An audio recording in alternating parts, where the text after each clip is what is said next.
ગાંધીજીના જન્મસ્થળ પોરબંદરથી કાશ્મીરના પહેલગામ સુધીની મુસ્લિમ યુવાનની અહિંસા પદયાત્રાની શરૂઆત કરાઈ છે.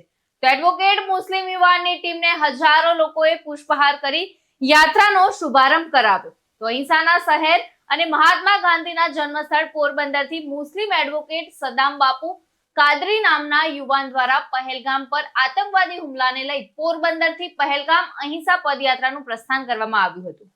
તો ગાંધીજી અપનાવેલ માર્ગને સાર્થક કરવા જેમ ભારત દેશમાંથી હિંસાને ખતમ કરી અહિંસા લાવી તેની પ્રેરણા લઈ સદામ બાપુ કાદરીએ ભારત દેશમાંથી આતંકવાદને ખતમ કરવા અને પહેલગામ હુમલામાં મૃત્યુ પામેલા હિન્દુ મુસ્લિમ સમાજના લોકો માટે પ્રેરણાદાયી કાર્ય કરવા આ પદયાત્રાનું આયોજન કરવામાં આવ્યું છે, જેમાં દરેક શહેરમાં મુસ્લિમ સમાજને પોતપોતાની શક્તિ પ્રમાણે આર્થિક યોગદાન કરી જે પણ રકમ એકઠી કરવામાં આવે તે તમામ રકમ હુમલામાં ઘવાયેલ અને મૃત્યુ પામેલા લોકો સુધી પહોંચે તેવી વિચારધારા સાથે સૌ પ્રથમવાર દેશની એકતા અને અખંડતા જાળવવા દેશ પ્રેમ સાથે વિશાળ લોકોની હાજરી સાથે અહિંસા પદયાત્રાનો પ્રારંભ કરવામાં આવ્યો હતો.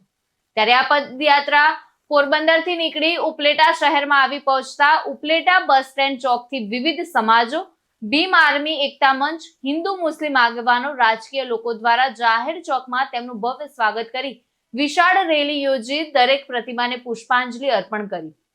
બસ સ્ટેન્ડ પાસે આવેલ ડોક્ટર બાબા સાહેબની પ્રતિમાને ફૂલહાર કરીને હિન્દુસ્તાન જિંદાબાદ, પાકિસ્તાન મુર્દાબાદ જેવા નારા લગાવ્યા હતા. તો હિન્દુ મુસ્લિમ આગેવાનો દ્વારા દરેક ચોકમાં ફૂલહાર અને પુષ્પગુચ્છ દ્વારા સન્માન કરાયું હતું. આ પદયાત્રાની અંદર ઉપસ્થિત લોકો બસ સ્ટેન્ડ ચોક, બાવલા ચોક, શહીદ ભગતસિંહ ચોક, ગાંધી ચોક, જીકરિયા ચોક, નાગનાથ ચોક, ઉપલેટાના મુખ્ય માર્ગથી પદયાત્રામાં સાથે રહી તેમનું પ્રોત્સાહન વધાર્યું હતું. ચોક્કસપણે આ મુહિમનું માત્ર કારણ એક જ છે કે સમાજમાં એકતા થઈ જાય અને પહેલગામમાં જે આતંકવાદ તરફથી હુમલો થયો છે અને જે આતંકવાદનો શિકાર થયો છે, જે લોકો ભોગ બન્યા છે, એમની શ્રદ્ધાંજલિ માટે અને એમની ફેમિલીને આપણા સમાજમાંથી અથવા તો અમારા ગ્રુપમાંથી હું કંઈ પણ ડ્રેસ કરી અને એ લોકોને અર્પિત કરી શકું, મારો સમાજ અર્પિત કરી શકે એવી મારી ખાસ મારા મિત્રો, મારા ગ્રુપ પાસે અને મારા સમાજ પાસે હું અપેક્ષા રાખું છું કે 10 રૂપિયા 20 રૂપિયા દઈ અને એ જે લોકો ભોગ બન્યા છે એમને 1 લાખથી 10 લાખ રૂપિયાની મદદ આપણે કરી શકીએ. મારી આ જ સંકલ્પ છે.